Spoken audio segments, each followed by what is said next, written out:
Gimana nih Ayah, kalau kita berbicara kasus ijazah palsu Joko Widodo, kita selalu disuguhkan dengan judul babak baru.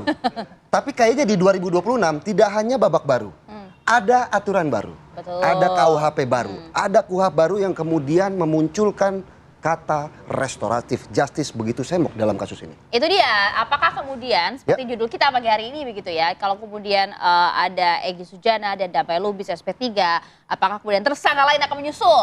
Mungkinkah kalau kata lagu Andres Tingkil gitu ya. Itu dia, apakah kemudian dimungkinkan dalam aturan hukum kita yang baru? Langsung saja kita akan bahas bersama dengan sejumlah narasumber. Kami sudah hadir, di sebelah saya ada Pak M. Rahmat, Sekjen Rejo. Selamat pagi. Selamat pagi. Assalamualaikum. Waalaikumsalam warahmatullahi wabarakatuh. Dan juga ada Bang Abdul Ghafur Sangaji, kuasa hukum dari Roy Suryo CS. Selamat pagi Bang. Selamat pagi Bang Sangaji. Terima kasih. Oke, semangat kan tapi kan? Semangat. Masih Panjang nih, terus. masih panjang. Babak baru tapi babak baru terus. Nah, tapi biar semakin cerah juga pagi hari ini, kami ingin mohon pencerahan begitu ya kepada ahli hukum pidana FH UPN Veteran Jakarta, ada Bang Beni Harmoni Harif. Selamat pagi Bang Beni. Selamat pagi Bang Beni. Selamat pagi. Terima kasih banyak sudah hadir. Oke. Kita ingin tahu dulu sebenarnya, kalau dari kuasa hukum Roy Suryo CS dengan kemudian SP3 sudah diterbitkan, meskipun kemarin juga Mas Roy kan juga sempat tampil di media begitu ya untuk menanggapi hal ini. Tapi sejauh ini sudah ada komunikasi belum sih dengan baik itu Bang Egy maupun juga Damai Lubis? Pada saat sebelum Bang Egy ke Malaysia, itu di bandara, Mas Roy WhatsApp sama Bang Egy kok. Bang Egy balas, Brother Roy, terus berjuang, ya. Terus kemudian jawaban Mas Roy ke Bang Egy, siap, kami akan terus berjuang, mohon doanya. Jadi secara hubungan sosial, dampak dari SP3 ini tidak mengganggu hubungan baik antara Mas Roy, kemudian Bang Egy Sujana, Bang Damai Hari Lubis, semua masih baik-baik saja kok. Bahkan Mas Roy tetap diberikan dukungan oleh Bang Egy gitu. Nah, jadi kalau dari sisi hubungan sosial, nggak ada dampak. Yang seperti diberitakan oleh media atau kemudian diwacanakan di luar atau yang dipersepsikan di luar, enggak sama sekali. Tapi kok istilah kayaknya agak bersayap ya, dukungannya ketika mendukung Roy kemudian juga mendapatkan restoratif justice, kayak seolah-olah agak bersayap nggak sih kalau Iya, makanya begini, sebenarnya catatan kritis kita terkait dengan SP3 yang basisnya adalah restoratif justice, karena ini kan era KUHP baru dan KUHP baru ya, yang diberlakukan tanggal 2 Januari ini. Jadi rentan waktu dari tanggal 2 ke keluarnya SP3 ini kan cuma 14 hari. Betul. Dan ini adalah SP3 pertama yang basisnya restoratif justice ya. Dan itu diatur dalam pasal 24 KUHP yang baru, bahwa SP3 itu kan basisnya bisa karena alasan buktinya kurang, kemudian juga bisa karena ada luarsa penuntutan, tersangka meninggal dunia, atau juga bisa karena adanya upaya restoratif justice yang ditempuh. Nah, secara restoratif justice dan kemudian keluarnya SP3, ini kan harus kita lihat dari sisi hukum formil ya. Karena ini kan basisnya hukum formil, yaitu pada KUHP gitu. Nah, di restoratif justice itu kan syaratnya harus ada pengakuan bersalah. Permintaan maaf lah di sana. Permintaan maaf. Satunya. Maaf itu kan karena ada pengakuan bersalah. Nah, hasil komunikasi Mas Roy dengan Bang Egy itu quote and quote tidak pernah mengakui kesalahannya gitu. Berarti masih menjadi misteri dong kata maaf ini, di mana beradanya begitu? Artinya Bang Egy itu tidak pernah mengatakan bahwa ijazah ini asli.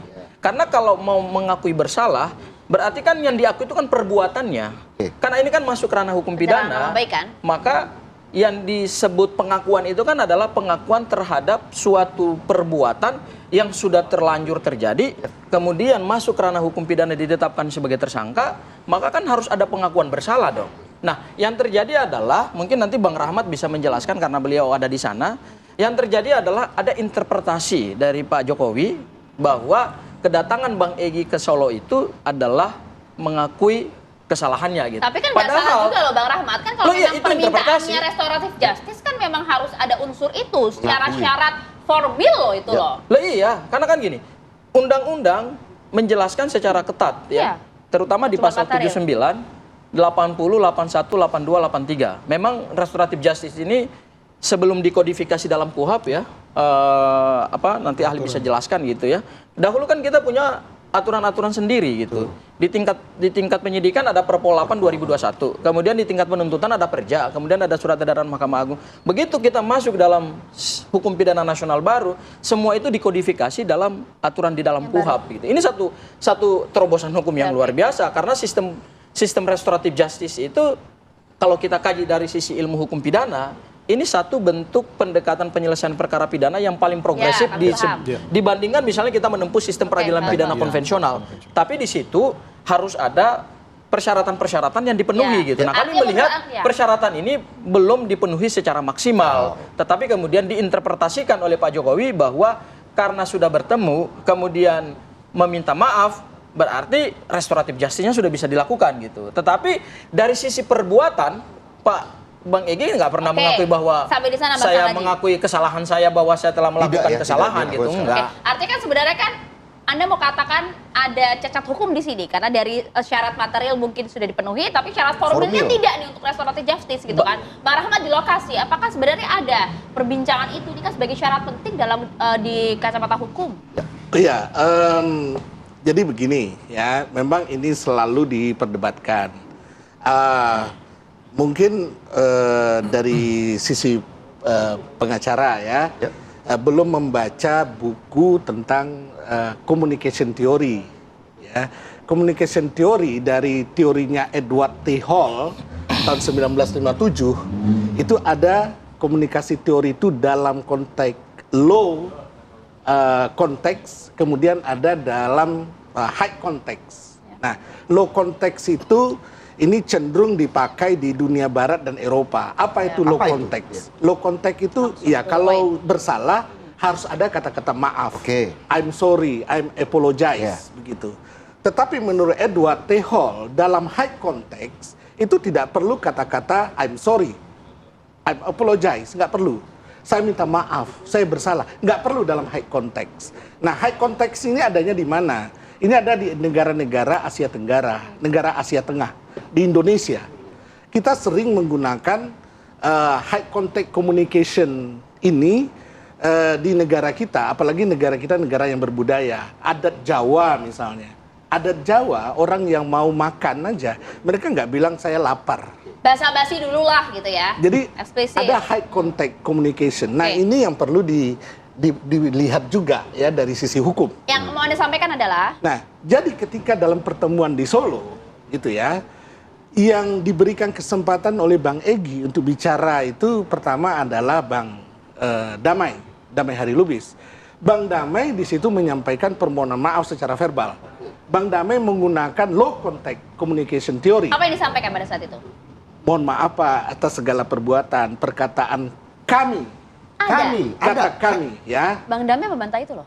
Ya nggak apa-apa, tapi kan kita mendengarkan di situ. Pak Jokowi juga mendengarkan, ya kan?